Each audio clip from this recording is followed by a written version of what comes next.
Good Erev Shabbos. This is Ger in every Parsha. Parsha Shemos. Midrash Rabbah 1:9. This one's talking about YITRO. This is Rab Chia said, in the name of Rabbi Shimon, 3 persons were involved in that plan to persecute the Jews. This is talking about the plan to throw the babies into the river and to subject the, or actually might be just to subject the Jews to hard labor. And he says that the 3 were Balaam, Eov, and YITRO.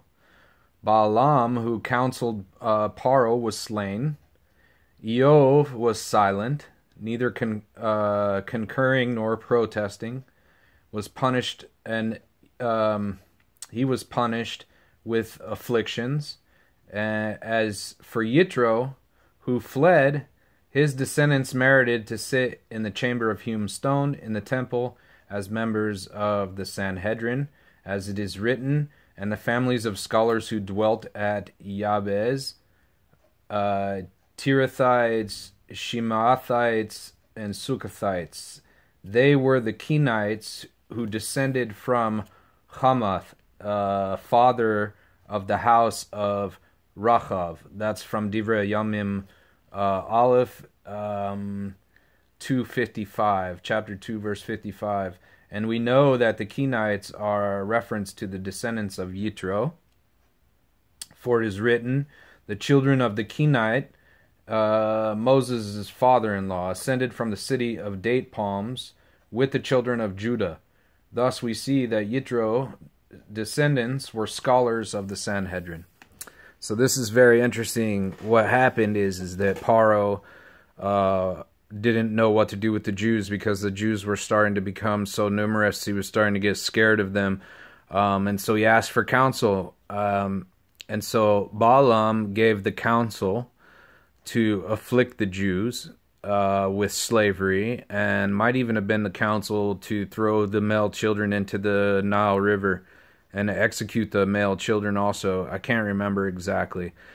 So Balaam, after he pulled his stunt with Moab and Balak, he was murdered by the sword, killed by the sword by the children of Israel. Eov, famous book, actually written in the Torah. If you read the Meforish on that book, there's a lot of opinions who Eov was, whether he was a Jew or a Gentile, when did he live, so on and so forth. But most opinions are that he was a Gentile. The Ari explains that he was a Gentile. The Ari says something fascinating. He says he was actually a reincarnation of Terach. That's a whole fascinating story. Maybe someday we'll get into.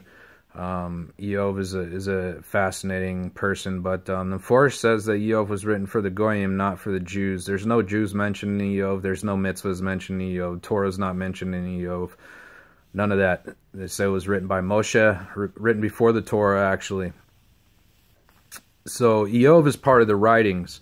Balaam is he is actually known as the prophet of the Gentiles, and YITRO is mentioned in the Torah. So we actually have the 3 parts of the Tanakh personified in these 3 individuals. And the YITRO, what's interesting about YITRO is always juxtaposed to Moshe. And there's a lot on the Meforish about the equality between the two, that YITRO was a great man, Moshe was a great man. Some places Moshe is called I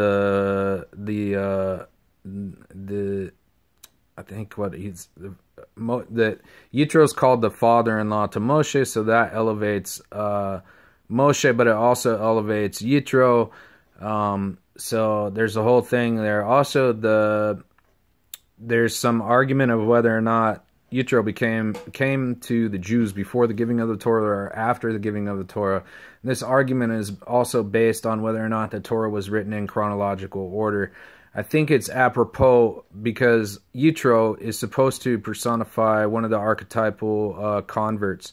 Actually, his name is mentioned is one of the parshas in the Torah, so he's obviously an important character. So much so that the Zohar says that the Torah could not be given until YITRO came, which means that the Zohar actually is of the opinion that he came before the giving of the Torah, which makes an interesting argument of whether or not he was a ger, and what kind of ger was he. He would be similar to all the rest of the children of Israel before Matan Torah, which would have been a certain sect of the Bnei Noach, but a special sect.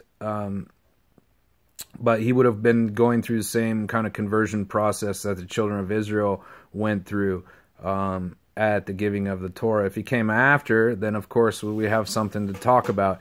But Rashi over there says something interesting. He says that after he converted, that Moshe sent him back home to convert his family. Now, first of all, that's completely opposite of what people will teach you about Judaism, that Judaism is not a proselytizing religion and so on and so forth, which is hogwash. But we learned something here that that the Ger Tzedek has a special shaykhus to conversions and converting other people. And so the interesting thing is that when he does bring back his family still kind of stays apart from the rest of the children of Israel. So the Bnei Kani are after Yisro. Why? Because when a male converts to Judaism, they have no tribal affiliation. Actually, we get to that in this week's parsha with the son of Dibri Bas Shalomis, because he had no Jewish father, he had no tribal affiliation, therefore he didn't inherit land. And that's why, because the children of Israel were telling him he wasn't going to inherit land, that he cursed God. So the story goes. So the point being is that at a male convert, he doesn't have a tribal affiliation, so that's why he doesn't have any land in the land. That's why YITRO, his descendants, the Bnei Kani, lived in tents, and they were nomads in Eretz Yisrael. They didn't take any land as heritage or plots because they didn't have land to take. But the women actually would have immediate tribal affiliation if they would marry in. So, for example, YITRO's daughters, one married Moshe, and the other one married, I think it was Elazar, the son of Moshe. Elazar was the father of Pinchas. Pinchas was the child of a Gieris, another daughter of YITRO. So they both married into the tribe of Levi.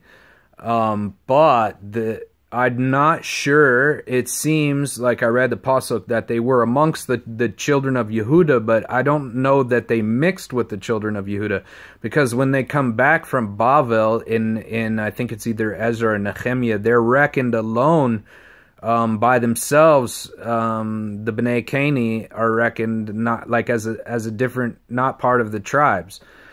They're their own. So when Yirmiyahu actually has an incident with the Rechabites, that God tells him to bring them into the temple and put wine before them and tell them to drink, he does that, and they refuse, and they say that no, because our father told us not to drink wine and not to have land and not to settle down, but to live in tents, because they knew that the exile was coming.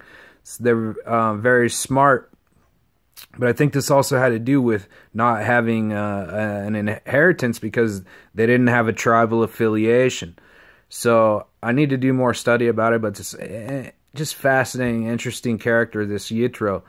Had 10 names like Moshe. Chovav was one of his names, because they said nobody loved the Torah more than YITRO. It's interesting, also, one of his descendants was Yael, who put the tent peg into the temple of Sisera. And she lived in a tent, but she was also considered a judge, and she was a descendant of YITRO, or married into the family, one of the two. And the sages say of her that her blessing is greater than the blessing of the imas, of the matriarchs, because the matriarchs had the Jews, but if it wasn't for her, all the Jews would have been dead. So she saved all the Jews. So that's another interesting point. So this is the ger, just to show you how chashuv the ger is. how important the ger is. This is the ger in every parsha. Thanks for listening. Good Shabbos.